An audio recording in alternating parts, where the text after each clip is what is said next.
Hi hello welcome to the pepper cooking ചാനലിലേക്ക് എല്ലാവർക്കും സ്വാഗതം. ഇന്ന് ഞാൻ വന്നിട്ടുള്ളത് സ്പെഷ്യൽ ഒരു ഐറ്റം കൊണ്ടാണ്. അപ്പോൾ സ്പെഷ്യൽ എന്താണെന്നല്ലേ, വലിയ സ്പെഷ്യലൊന്നും പറയാൻ പറ്റില്ല. നമുക്ക് പെരുന്നാളൊക്കെ ഇനി വന്നു അല്ലേ. ഇനി പെരുന്നാൾ കഴിഞ്ഞാൽ പിന്നെ വിഷുവിന് വേണ്ടിയിട്ടുള്ള കാത്തിരിപ്പാണ്. അപ്പോൾ വിഷുവിൽ പ്രധാനം പടക്കമാണെങ്കിലും വിഷു സദ്യ നമ്മൾ വിട്ടുകളയാൻ പാടില്ലല്ലോ. അപ്പോൾ വിഷു സദ്യക്ക് സ്പെഷ്യലായിട്ട് നമ്മൾ ഇന്ന് ഉണ്ടാക്കാൻ പോകുന്ന ഒരു പുളിയിഞ്ചിയാണ്. ഇപ്പോൾ പുളിയിഞ്ചി നമ്മൾ കോൽപ്പുളി വെച്ചൊക്കെ പുളിയിഞ്ചി ചെയ്തിട്ടുണ്ട്. ഇത് അത് വെച്ചിട്ടല്ല, നല്ല ഇരുമ്പ പുളിയില്ലേ, നമ്മുടെ ഇവിടെയൊക്കെ സുലഭമായി കിട്ടും. പഴുത്ത് വെറുതെ അതിൻ്റെ ചുവട്ടിൽ കിടന്ന് നശിച്ചു പോകുന്ന നമ്മുടെ ഇരുമ്പ പുളി വെച്ചിട്ടാണ് നമ്മളിന്ന് പുളിയിഞ്ചി ഉണ്ടാക്കാൻ പോകുന്നത്. അപ്പോൾ അത് നമ്മൾ അച്ചാറൊക്കെ ഇട്ട് കഴിച്ചിട്ടുണ്ട്. പക്ഷെ നമുക്ക് ഇങ്ങനെ പുളിയിഞ്ചി ആയിട്ട് വെച്ചാൽ കേടാകാതെ കുറച്ചധികം നാൾ ഇരിക്കും. അപ്പോൾ നമുക്ക് വീഡിയോയിലേക്ക് പോയാലോ. ഇതാണ് കേട്ടോ നമ്മുടെ ഇലിമ്പം പുളി. ഇലമ്പം പുളി എന്ന് പറയും, ചിലമ്പിക്ക എന്ന് പറയും, എന്താ വേറെ പല പേരുകൾ ഇതിന് പറയും. അപ്പം നിങ്ങളുടെയൊക്കെ നാട്ടിൽ എന്താണോ പറയുന്നത് അത് തന്നെ സാധനം. കാര്യം എന്താണെന്ന് നിങ്ങൾക്ക് മനസ്സിലായല്ലോ. അപ്പം നമുക്ക് ഇതൊന്ന് ചെറുതായിട്ട് അരിഞ്ഞെടുക്കാം. തീരെ ചെറുതായിട്ടല്ല, ഒരു 3-4 കഷ്ണമായിട്ട് ഒരു പുളിയെ നമ്മൾ കഷ്ണിച്ചെടുക്കണം. ഇത് ഒരുപാട് പഴുത്ത് ഇങ്ങനെ ഞെങ്ങ് കൊള്ളുന്ന പുളി എടുക്കരുത്. അതല്ല നമുക്ക് വേണ്ടത്, നല്ല പച്ചപ്പുളിയാണ് നമുക്ക് വേണ്ടത്. അപ്പം ഇതൊന്ന് അരിഞ്ഞെടുക്കാം. ഇതിൻ്റെ മൂടൊന്ന് നമുക്ക് ആദ്യം ചെത്തിക്കളയണം. അതിന് ശേഷം നമുക്കിത് ഇങ്ങനെ കഷ്ണങ്ങളാക്കി ഇട്ട് കൊടുക്കാം. കേട്ടോ, ചില പുളി 5 കഷ്ണം ആക്കാൻ പറ്റും, ചിലത് 2 കഷ്ണമൊക്കെ ആക്കാൻ പറ്റത്തുള്ളൂ. നമുക്കിതുപോലെ ഒന്ന് ചെയ്തെടുക്കാം.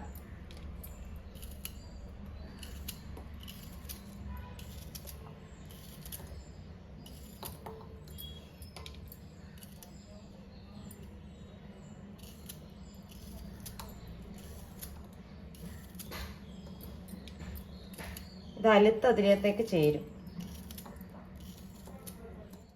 നമ്മൾ പുളി എല്ലാം അരിഞ്ഞെടുത്തിട്ടുണ്ട്. ഇനി നമുക്ക് വേണ്ടത് ശർക്കരയാണ്. ശർക്കര ഒന്ന് ഉരുക്കിയെടുക്കണം. അതിനായിട്ട് ഞാനിവിടെ ഒരു 1/4 കിലോ കൂടുതലുണ്ട് ശർക്കര എടുത്തിട്ടുണ്ട്. അപ്പോൾ ഇത് നമുക്കൊന്ന് ഉരുകാൻ വയ്ക്കാം. പാനിയാക്കി എടുത്താൽ മതി. അതായത് ഒരു നൂൽ പരുവൊന്നും ആകണ്ട, ജസ്റ്റ് ഒന്ന് പാനിയാക്കിയാൽ മാത്രം മതി. നമുക്ക് അരിഞ്ഞു വെച്ചിരിക്കുന്ന പുളി ഒരു പാത്രത്തിലേക്ക് മാറ്റി കൊടുക്കാം. അതായത് നമുക്കൊന്ന് വേവിച്ചെടുക്കണം. അതിന് വേണ്ടിയിട്ട്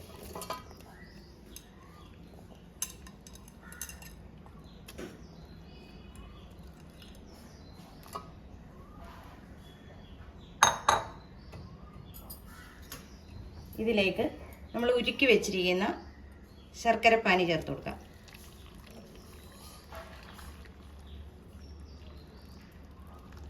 ചൂടോടുകൂടി തന്നെയാണ് ശർക്കര പാനി ഇതിലേക്ക് ചേർത്ത് കൊടുക്കുന്നത്.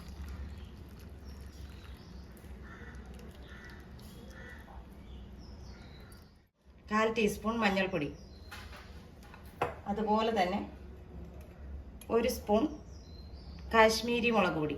എരിവില്ലാത്തതാ, അതുകൊണ്ട് വലിയ കുഴപ്പമൊന്നും വരില്ല. എരിവുള്ളതാണെങ്കിൽ 1/2 ടീസ്പൂൺ ചേർത്താൽ മതിയോ. ഉപ്പ് നമ്മുടെ ടേസ്റ്റിനനുസരിച്ച് ചേർക്കുക.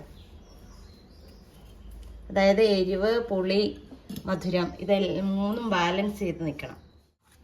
നമുക്കെല്ലാം കൂടെ നന്നായിട്ടൊന്ന് ഇളക്കി കൊടുക്കാം.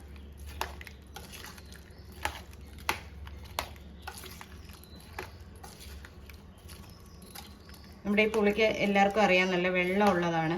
അപ്പം അതിൽ നിന്നും വെള്ളം ഇറങ്ങി വരും.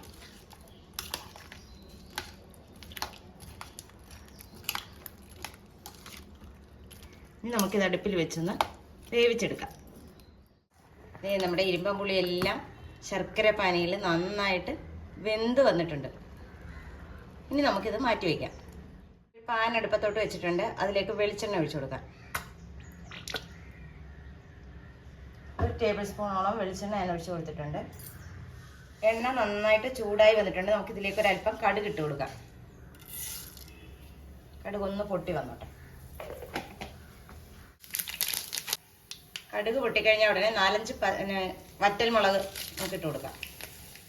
ഇതോടൊപ്പം തന്നെ ഒരു 2 ടേബിൾ സ്പൂൺ ഇഞ്ചി ചെറുതായിട്ട് കൊത്തി അരിഞ്ഞത് അതും നമുക്ക് ചേർത്ത് കൊടുക്കാം.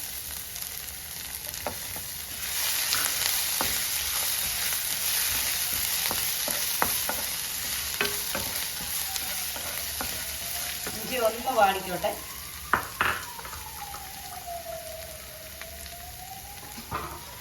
ഈ സമയം പച്ചമുളക്, ഒരു 5 പച്ചമുളക് ചെറുതായി അരിഞ്ഞത് അതും കൂടെ ചേർത്ത് കൊടുക്കാം.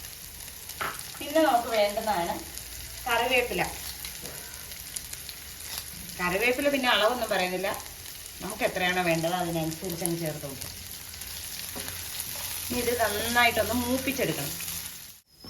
ദേ നമ്മുടെ വറവൊക്കെ നന്നായിട്ട് മൂത്തിട്ടുണ്ട്. നമ്മൾ ഒഴിച്ച എണ്ണയൊക്കെ ദേ തെളിഞ്ഞു വന്നിട്ടുണ്ട്. ഇത് കിളിക്കിളിക്കിലാന്നൊരു സൗണ്ട് ഉണ്ടാവും, അതാണ് അത് മൂത്ത പരുവം.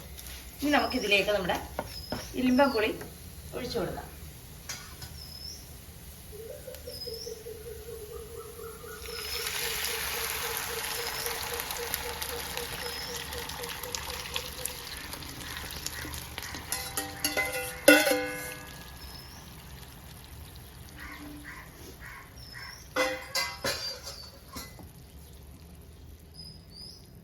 ഇതിനി ഇവിടെ ഇരുന്ന് തിളച്ച് നല്ലോണം ഒന്ന് കുറുകി വരും. നമ്മുടെ ഇലിമ്പൻപുളി നല്ലോണം വറ്റിയിട്ടുണ്ട്. ഈ സമയം നമുക്കിതിലേക്ക് ഒരു 1/4 ടീസ്പൂൺ ഉലുവപ്പൊടി ചേർത്ത് കൊടുക്കാം.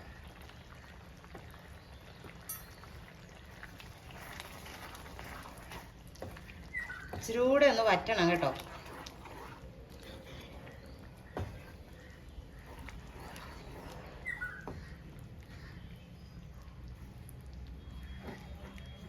സമയം നമുക്ക് വേറൊരു സാധനം കൂടെ ചേർത്ത് കൊടുക്കണം. അതായത് ഇച്ചിരി വറുത്ത അരിപ്പൊടി. ഇത് 1 ടീസ്പൂൺ വറുത്ത അരിപ്പൊടി.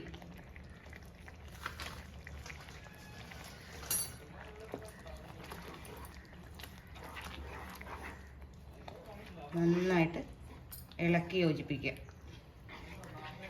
നമ്മുടെ ഇലിമ്പൻപുളി നന്നായിട്ട് വെന്ത് അതിനകത്ത് ചേർന്ന് കഴിഞ്ഞു. അപ്പോൾ ഇത് കണ്ട ആരെങ്കിലും പറയും നമ്മൾ ഇലിമ്പൻപുളി വെച്ചിട്ടാ പുളിയിഞ്ചി ഉണ്ടാക്കിയെന്ന്? ആരും പറയത്തില്ല. അപ്പോൾ ഈ സമയം നിങ്ങൾ ഉപ്പും എരിവും പുളിയും മധുരവും ഒക്കെ നോക്കണം. അപ്പോൾ ഈ 3 ടേസ്റ്റും തുല്യമായിരിക്കണം, എന്നാൽ മാത്രമേ നമ്മുടെ പുളിയിഞ്ചിക്ക് ആ ഒരു ടേസ്റ്റ് കിട്ടത്തുള്ളൂ. ഇനി ആരും ഇലിമ്പൻപുളി പാഴാക്കി കളയണ്ട, ഇങ്ങനെ ഒന്ന് ചെയ്ത് നോക്കും. നമ്മുടെ പുളിയിഞ്ചി പാകമായിട്ടുണ്ട്. ഇതിലേക്ക് നമുക്കൊരല്പം കായപ്പൊടി ചേർത്ത് കൊടുക്കാം. ഒരുപാട് ചേർക്കണ്ട, ഒരു ലേശം കായപ്പൊടി.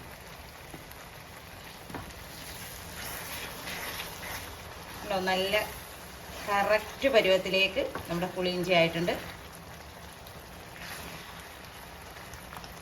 കാരണം നല്ലൊരു സ്മെല്ലൊക്കെ വരുന്നുണ്ട്. ഇപ്പം ഇതൊക്കെ അറിയണമെന്നുണ്ടെങ്കിൽ നിങ്ങൾ തന്നെ ചെയ്ത് നോക്കണം.